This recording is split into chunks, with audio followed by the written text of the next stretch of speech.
მსოფლიო ოკეანეები ჩვენს პლანეტაზე ყველაზე დიდი სისტემაა. ისინი არეგულირებენ კლიმატს და წარმოადგენენ ჟანგბადის მთავარ წყაროს.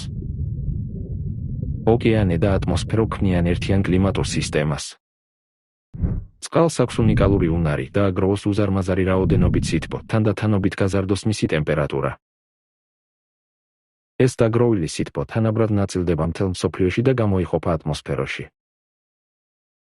ოკეანის ეს უნარი ამოიღოს სითბო თავისი სიღრმიდან იცავს დედამიწას ტემპერატურის მკვეთრი რყევებისგან, ასტაბილურებს კლიმატს. თუმცა მიკრო და ნანოპლასტიკებით ოკეანის მასშტაბური დაბინძურება არ ღოს დამზუსტ მექანიზმს. ელექტროსტატიკურად დამუხტული პლასტმასის ნაწილაკები აკავშირებენ წყლის მოლეკულებს, ქმნიან ჰიდრატის გარსებს საკუთარ თავზე. შედეგად იცვლება ოკეანის წყლის ფიზიკური და ქიმიური თვისებები. ამან უკვე გამოიწვია მისი თბოგამტარობის შემცირება და ცხელი წერტილების წარმოქმნა, სადაც სითბოს გაფრქვევა წყდება. შედეგად ოკეანის საერთო დათბობა აჩქარებს. ეს თემა უფრო დეტალურად არის განხილული ფილმში ოკეანის განადგურების ანთროპოგენური ფაქტორი.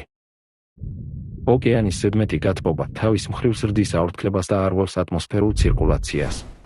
შედეგად იზრდება ატმოსფეროს ტემპერატურა და ტენიანობა.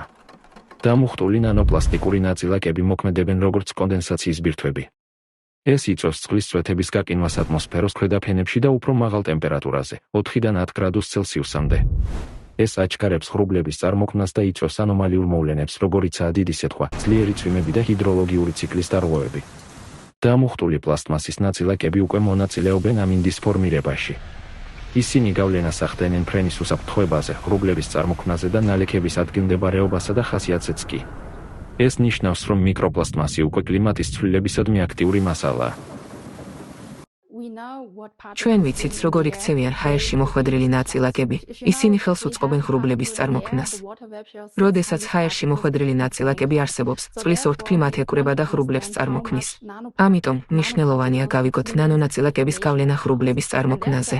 ალპურ რეგიონში ამან, რა თქმა უნდა, შეიძლება ხელი შეუწყოს ღრუბლების წარმოქმნას და შესაბამისად გამოიწვიოს ჩეკა-ქუხილი ან ექსტრემალური ამინდის მოვლენები.